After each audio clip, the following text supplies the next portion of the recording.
Hello,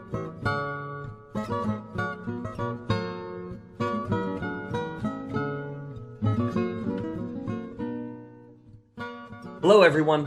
My name is Michael Weisenfeld. I'm the head of the English department here at Dwight, New York. And by the miracle of modern technology, I'm proud to be coming to you directly from the Globe Theatre in England and welcoming you to the final round of the 2022 Dwight National Shakespeare Competition. Dwight has been a part of this prestigious competition since it began in 1975. Established by Paul Beresford Hill, an English teacher who later became headmaster of the Anglo-American School, which later merged with Dwight. In the 47 years since its beginning, the competition has gone national, and now more than 25,000 students compete across the United States every year. Here at Dwight, our high school students recorded videos of their performances for their English classes as part of the preliminary rounds.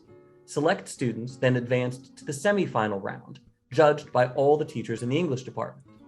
From there, the top 3 performers in each grade, 9 through 12, advanced to what you will see today, the final round. These 12 finalists have recorded passionate, compelling monologues, which will be judged on voice, body movement, expressions, and emotion. And that judging will be conducted by a panel of guest experts. First, we have Ms. Hendricks. While she serves as Dwight's Director of College Counseling, she holds degrees in English literature and theater arts. She has taught courses in Shakespeare and performance at the American School in London and worked as both a theater producer and a director of several Shakespeare plays. We welcome her expertise to our panel today. Next, we have Ms. Kangas, Dwight's drama teacher for Timothy House. Ms. Kangas has a degree in acting, has worked as a professional actor, has performed in many Shakespeare plays herself, and has spent years as an English teacher, a drama teacher, and a director of numerous shows. We are grateful for the addition of her experience and perspective to our judging panel. We also have Ms. Quadro. While she is currently the head of English at Dwight Global, our online school, she used to teach here at Dwight, New York for 12 years in the English and Quest departments, and as such, has multitudes of experiences teaching and judging Shakespeare. We warmly welcome her back to this competition. Lastly, we have our permanent judge, Mr. Christgau.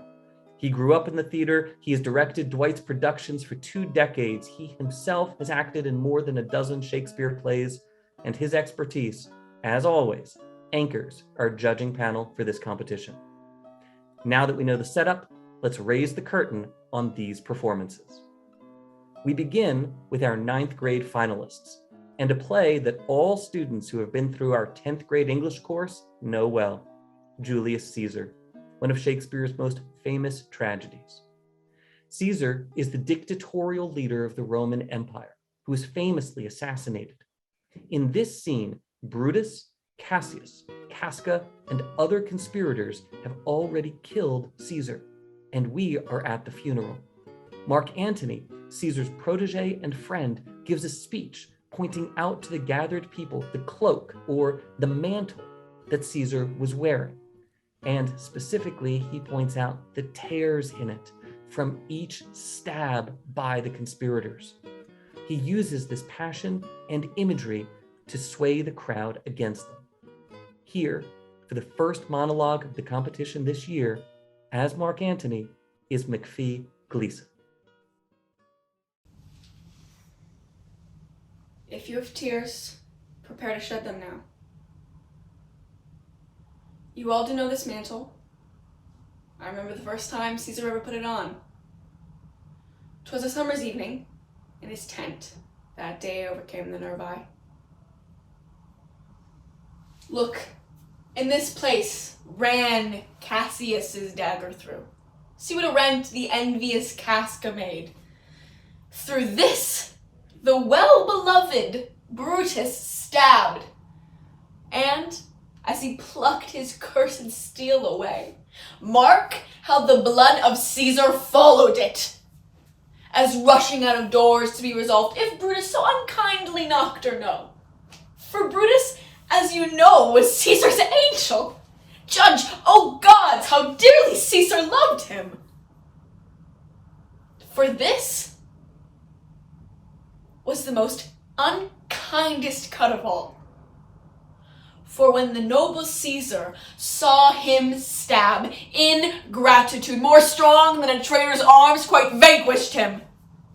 Then burst his mighty heart, and in his mantle muffling up his face, even at the base of Pompey's statue, which all the while ran blood, great Caesar fell.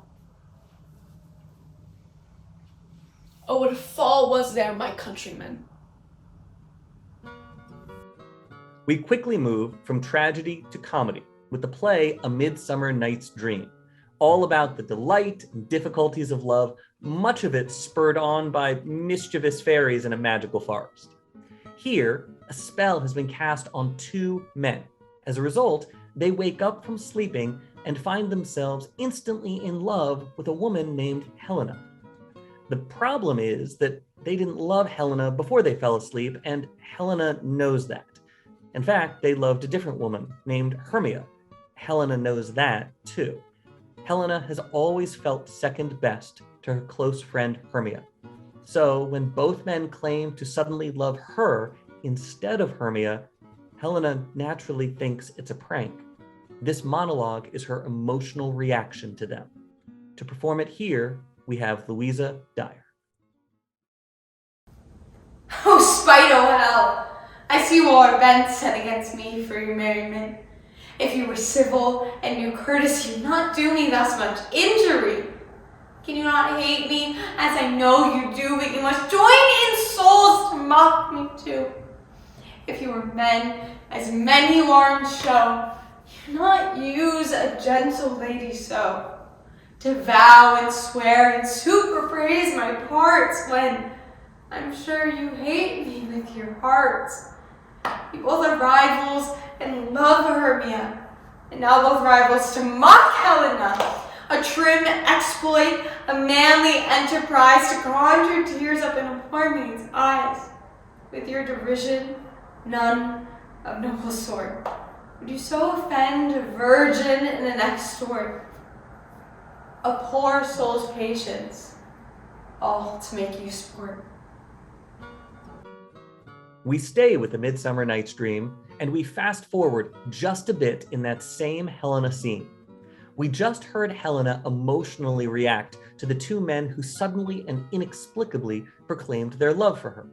Now, in this monologue, we hear Helena react to her close friend Hermia, who Helena knows the two men had actually loved.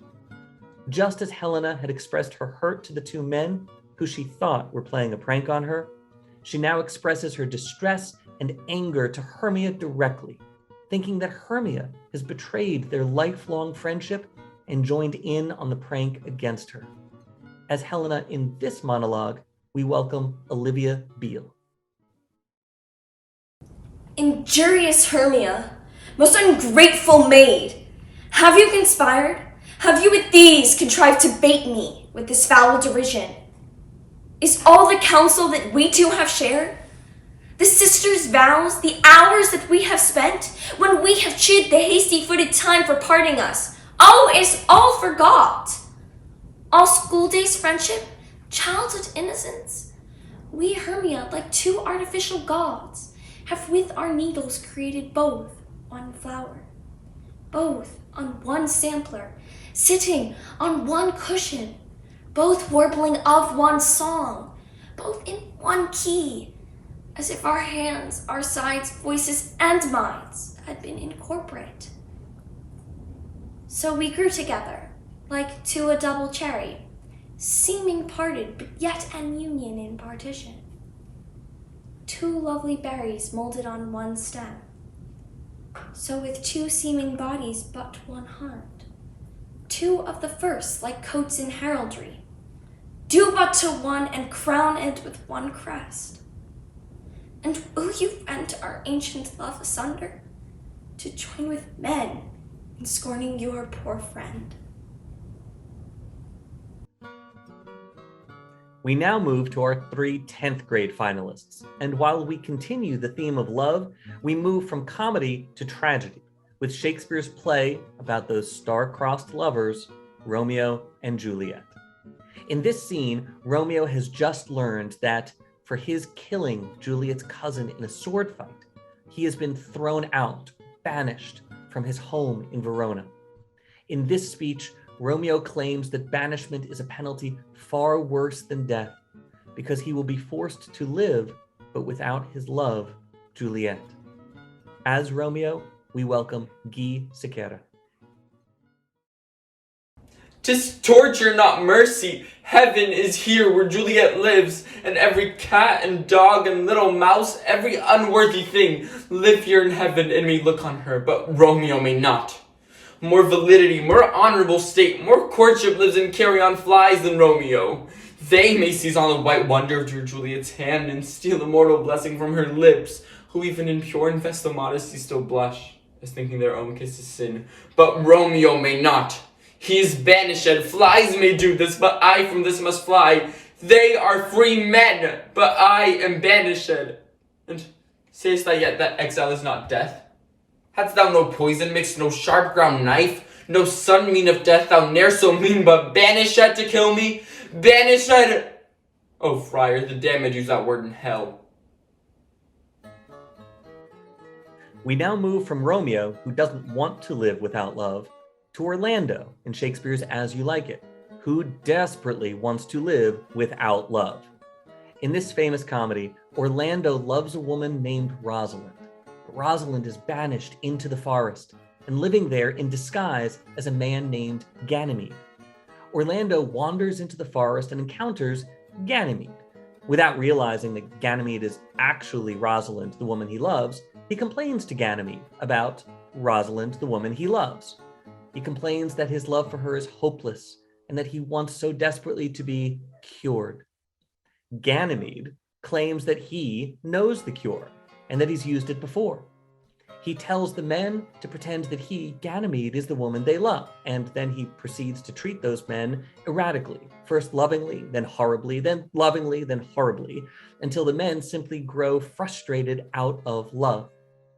In this monologue, Ganymede describes using this cure with a prior man, and then promises to do the same for Orlando. As Ganymede, or really as Rosalind in disguise as Ganymede, we welcome Brooke Radosevich.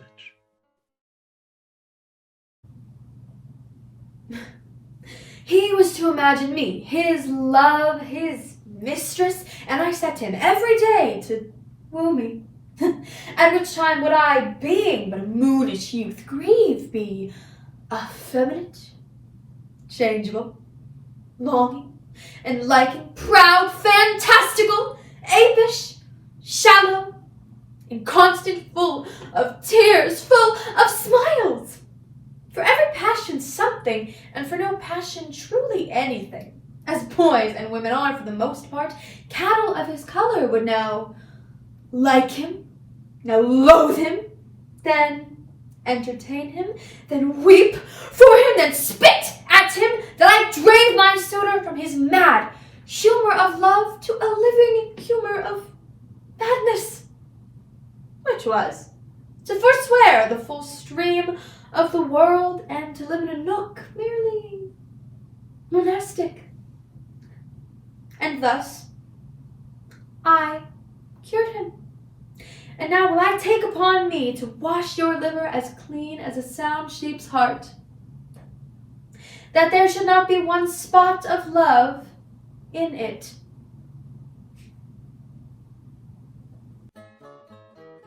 We now briefly return to Julius Caesar and Mark Antony's speech at the funeral of his friend, the assassinated leader of the Roman Empire. For a different interpretation on this classic monologue about the betrayal of Caesar and his wounds, both physical and emotional, we turn to the last of our 10th grade finalists, Allegra Masterson. If you have tears, prepare to shed them now.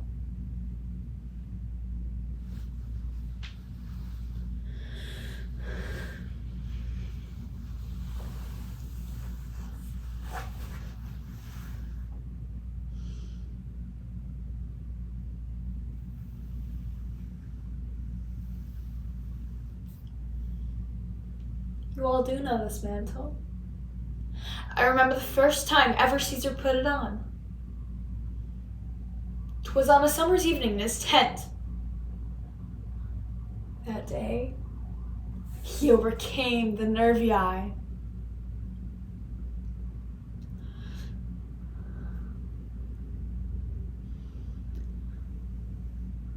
Look! In this place ran Cassius's dagger through. See what a rent the envious casket made. Through this the well-beloved Brutus stabbed. And as he plucked his cursed steel away, mark how the blood of Caesar followed it, as rushing out of doors to be resolved if Brutus so unkindly knocked or no.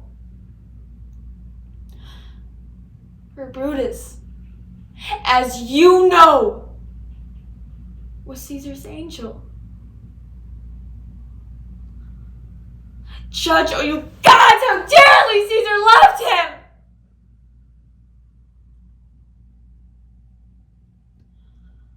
This was the most unkindest cut of all. For when the noble Caesar saw him stab, ingratitude, more strong than traitors' arms, quite vanquished him. Then burst his mighty heart,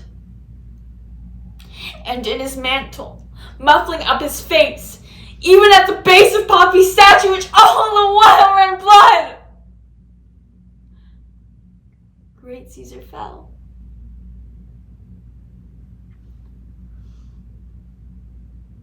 Oh, what a fall was there, my countrymen.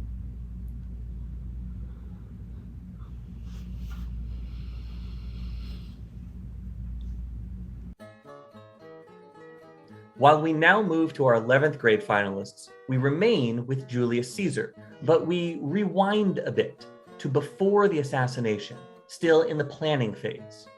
Among the group of people who are planning to kill Caesar is Brutus, a senator and one of Caesar's closest friends.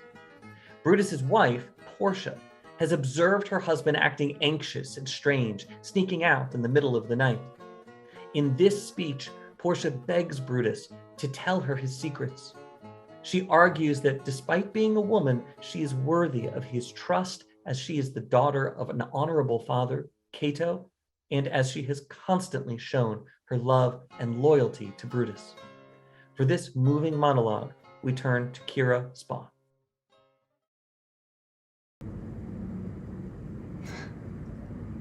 I should not need if you were gentle, Brutus. Within the bond of marriage, tell me, Brutus, is it accepted I should know no secrets that appertain to you? Am I yourself, but, as it were, in sort or limitation to keep with you at meals, comfort your bed, and talk to you sometimes? Dwell I but in the suburbs of your good pleasure? If it be no more, Portia's Brutus's harlot, not his wife. I grant I am a woman, but withal a woman that Lord Brutus took to wife. I grant I am a woman, but withal a woman well reputed, Cato's daughter. Think you I am no stronger than my sex, being so fathered and so husbanded? Tell me your counsels. I will not disclose them. I have made strong proof of my constancy, giving myself a voluntary wound here in the thigh. Can I bear that with patience? And not my husband's secrets?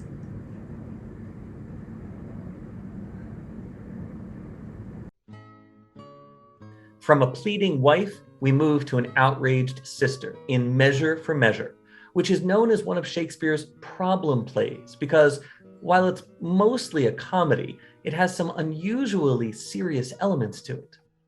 In this story, Claudio is imprisoned, unfairly and sentenced to death by Lord Angelo.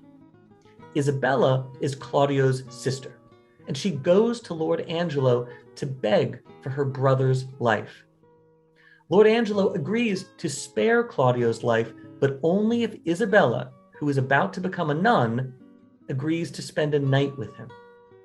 Isabella, of course, is absolutely shocked, and she goes to her brother in prison and tells him, thinking that, of course, he will be shocked too, except he's not. And in fact, he requests that she do it. He argues to her that it wouldn't be a sin if Isabella was simply doing it to save his life. This speech is her distressed response to her brother's request. Here, as Isabella, is Mika Quell. Oh, you beast! Oh, faithless coward! Oh, dishonest wretch!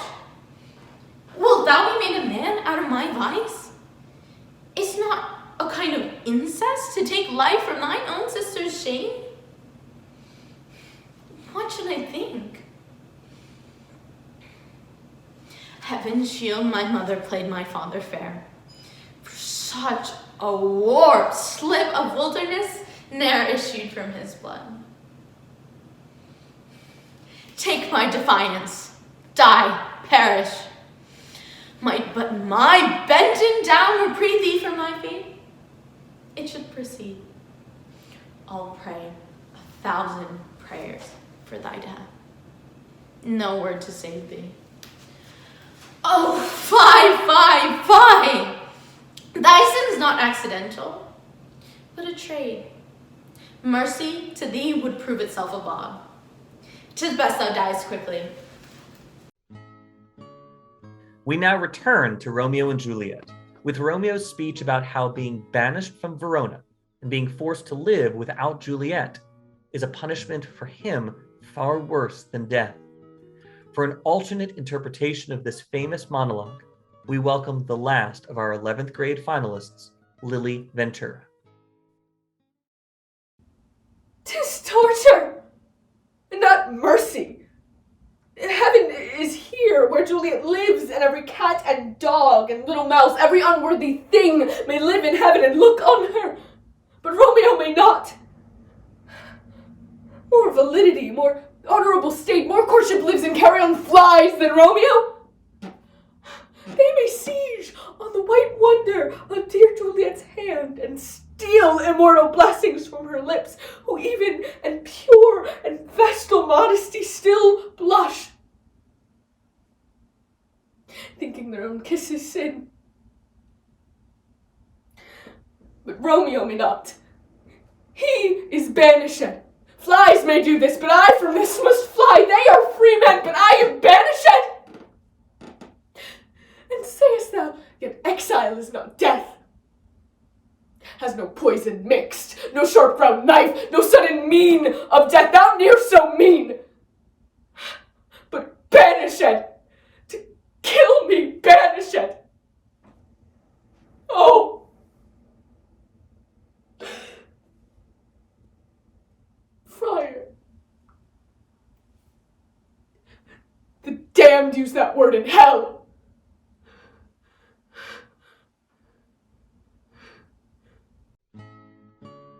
We have now reached our 12th grade finalists, and we begin with Shakespeare's historical tragedy, Richard III, which in part centers on a particularly morbid Renaissance belief that when someone is murdered, the fatal wounds on the corpse will reopen if the murderer comes close again.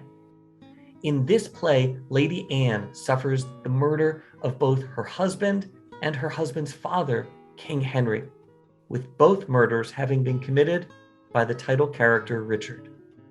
In this particular scene, Lady Anne enters accompanied by an open coffin carrying the body of King Henry. When Richard appears, she reacts viciously, pleading for revenge and accusing Richard of killing her father-in-law, the king, as well as her husband. And she points to the fatal wounds there on the corpse, which, to her sight, have now suddenly started to bleed. For this chilling monologue, we turn to Carolina Bueno Silva Arap. Foul devil, for God's sake, hence and trouble us not. For thou hast made the happy earth thy hell, filled it with cursing cries and deep exclaims. If thou delight to view thy heinous deeds, behold this pattern of thy butcheries.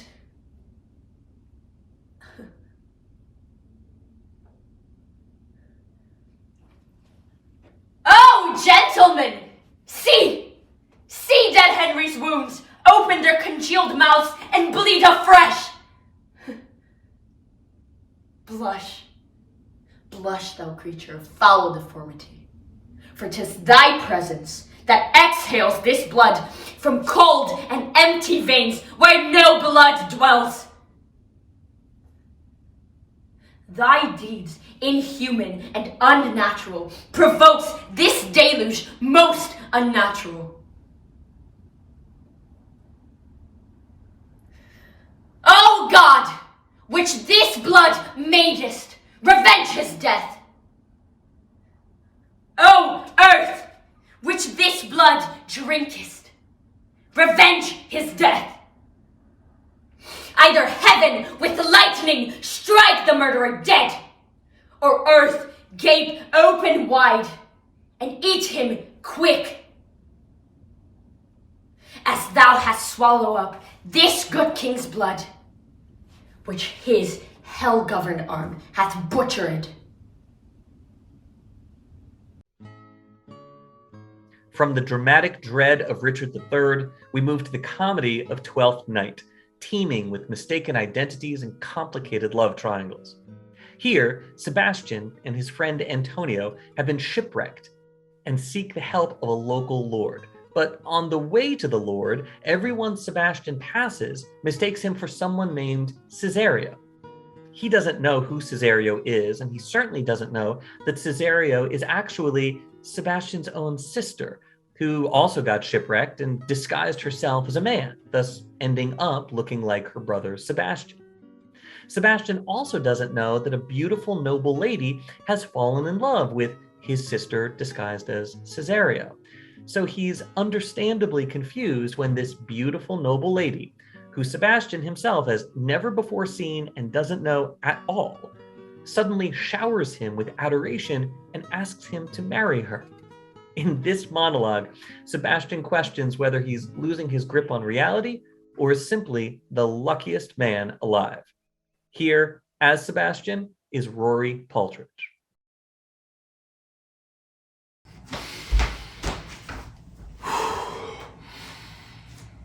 This is the air. That is the glorious sun. This pearl she gave me, I do feel it and see it, and though 'tis wonder that enwraps me thus, yet 'tis not madness. Where's Antonio then? His counsel now might do me golden service, for though my soul disputes well with my sense, this may be some error, but no madness. Yet doth this accident and a flood of fortune so far exceed all instance, all discourse, that I am ready to distrust mine eyes and wrangle with my reason that persuades me to any other trust but that I am mad. Or else the lady's mad. Yet if 'twere so, she could not sway her house, command her followers, take and give back affairs in their dispatch with such a smooth, discreet, and stable bearing as I perceive she does. There's something in it that is deceivable. But here the lady comes. We end with perhaps the greatest tragic play of all time, Shakespeare's Hamlet. The title character is a prince, mourning the death of his father, the king, and like everyone else, believes that his father died from a snake bite while napping in the garden. But Hamlet then sees his father's ghost, and the ghost tells him that it wasn't a snake bite, it was murder. And worse, it was murder committed by the king's own brother, Hamlet's uncle. The ghost pleads that Hamlet avenge his death.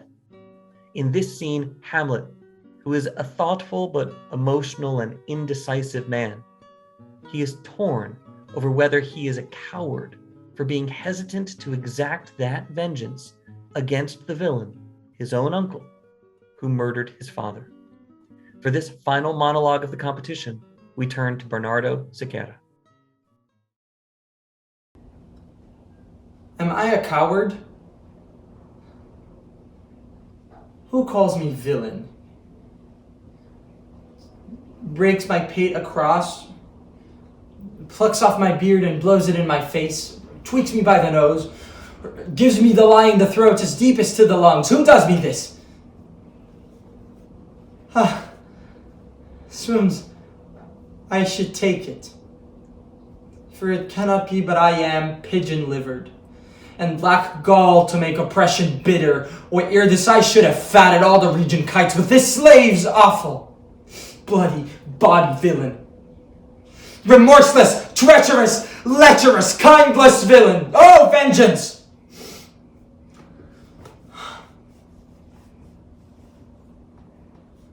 Why, what an ass am I, huh? This is most brave. That I, the son of a dear father murdered, prompted to my revenge by heaven and hell, must, like a whore, unpack my heart with words and fall a-cursing like a very drab, a stallion, fie upon it. Foe, about my brains!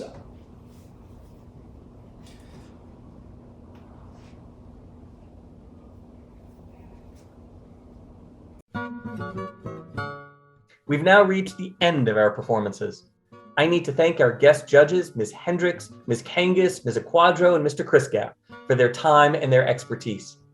I also need to thank Dwight drama teacher Ms. Gazowski, who, as she does every year, spent hours lending her theater director experience to individually coach these finalists and helping them to refine these passionate performances. Lastly, my gratefulness to our high school English teachers, Ms. Ballard, Ms. Blaine, Mr. Farina, Ms. Katagiri, Ms. Roth, Ms. Van Laer, and Ms. Waldron, all who shepherded our students through the preliminary rounds and then judged the semifinal round. We will be announcing the winners of this competition next week, and we will send those announcements to all members of the Dwight community. Until then, everyone, we hope you've enjoyed the show. Thank you.